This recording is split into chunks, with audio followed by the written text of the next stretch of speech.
If one fictional figure can be said to have dominated the pop cult of the 80s, it was the cop. Fucking police everywhere you turned, worse than real life. What an incredible bore. Powerful cops protecting the meek and humble at the expense of a half dozen or so articles of the Bill of Rights. Dirty Harry. Nice human cops coping with human perversity, coming out sweet and sour, you know, gruff and knowing but still soft inside. Hill Street Blues, most evil TV show ever.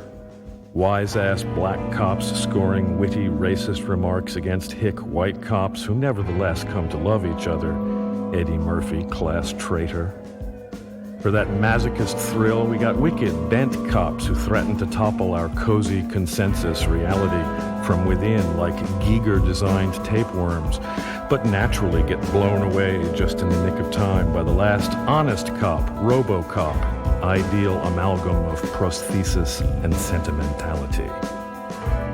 We've been obsessed with cops since the beginning, but the rozzers of yore played bumbling fools, Keystone Cops, Car 54, Where Are You? Booby Bobbies set up for Fatty Arbuckle or Buster Keaton to squash and deflate. But in the ideal drama of the 80s, the little man who once scattered blue bottles by the hundred with that anarchist's bomb innocently used to light a cigarette, the tramp, the victim with the sudden power of the pure heart, no longer has a place at the center of narrative. Once we were that hobo, that quasi-surrealist chaot hero who wins through wu-wei over the ludicrous minions of a despised and irrelevant order. But now we are reduced to the status of victims without power, or else criminals. We no longer occupy that central role. No longer the heroes of our own stories, we've been marginalized and replaced by the other, the cop.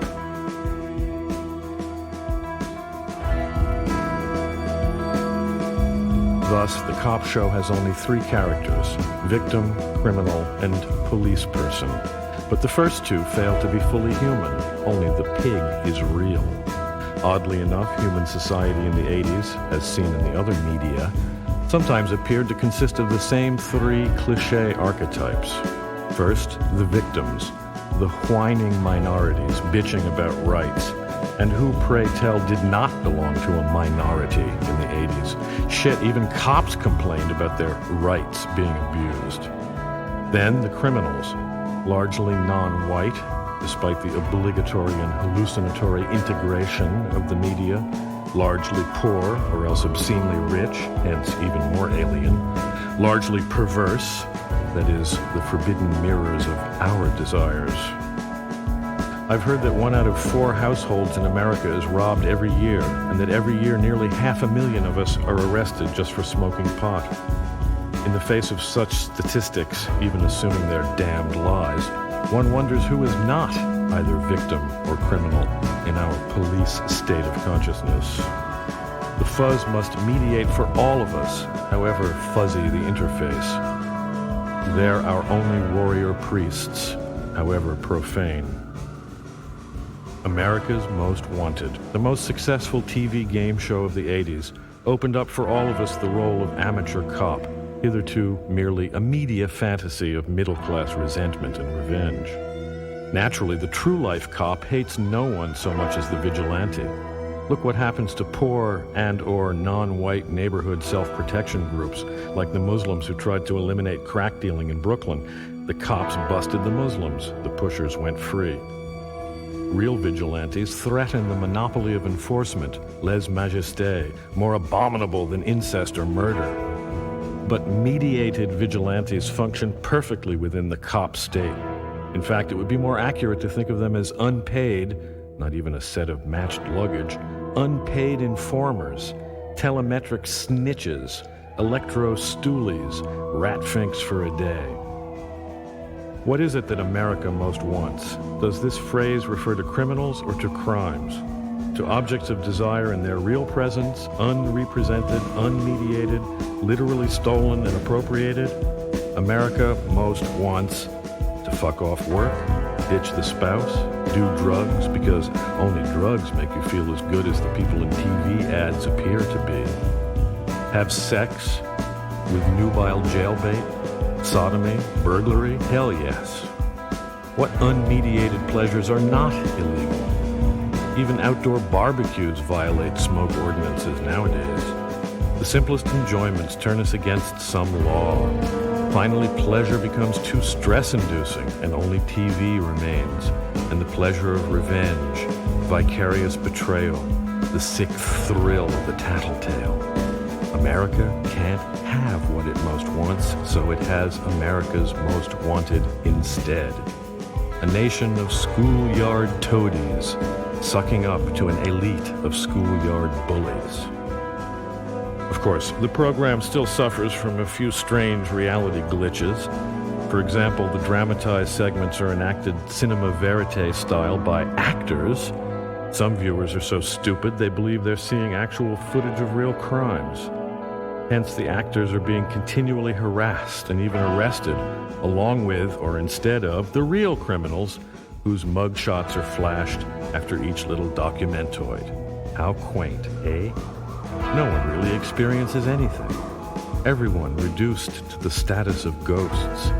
Media images break off and float away from any contact with actual everyday life. Phone sex, cyber sex, final transcendence of the body, cybergnosis. The media cops, like televangelical forerunners, prepare us for the advent, final coming, or rapture of the police state. The wars on sex and drugs. Total control, totally leached of all content. A map with no coordinates in any known space. Far beyond mere spectacle. Sheer ecstasy standing outside the body. Obscene simulacrum. Meaningless, violent spasms elevated to the last principle of governance. Image of a country consumed by images of self-hatred. War between the schizoid halves of a split personality. Superego versus the id kid for the heavyweight championship of an abandoned landscape. Burnt, polluted, empty, desolate, unreal. Just as the murder mystery is always an exercise in sadism, so the cop fiction always involves the contemplation of control. The image of the inspector or detective measures the image of our lack of autonomous substance, our transparency before the gaze of authority, our perversity, our helplessness. Whether we imagine them as good or evil, our obsessive invocation of the eidolons of the cops reveals the extent to which we have accepted the Manichaean worldview they symbolize. Millions of tiny cops swarm everywhere, like the clip-off, larval hungry ghosts. They fill the screen, as in Keaton's famous two-reeler, overwhelming the foreground, an Antarctic where nothing moves but hordes of sinister blue penguins. We propose an esoteric hermeneutical exegesis of the surrealist slogan, mort aux vaches. We take it to refer not to the deaths of individual cops, or cows in the argot of the period, mere leftist revenge fantasy, petty reverse sadism, but rather to the death of the image of the flic, the inner control and its myriad reflections in the no-place place of the media, the gray room, as Burroughs calls it. Self-censorship, fear of one's own desires, conscience as the interiorized voice of consensus authority. To assassinate these security forces would indeed release floods of libidinal energy, but not the violent running amok predicted by the theory of law and order. Nietzschean self-overcoming provides the principle of organization for the free spirit, as also for anarchist society, at least in theory. In the police state personality, libidinal energy is damned and diverted towards self-repression. Any threat to control results in spasms of violence.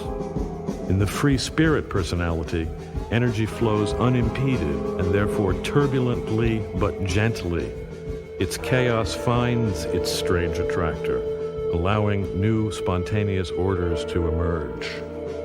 In this sense, then, we call for a boycott of the image of the cop and a moratorium on its production in art. In this sense, mort aux vaches.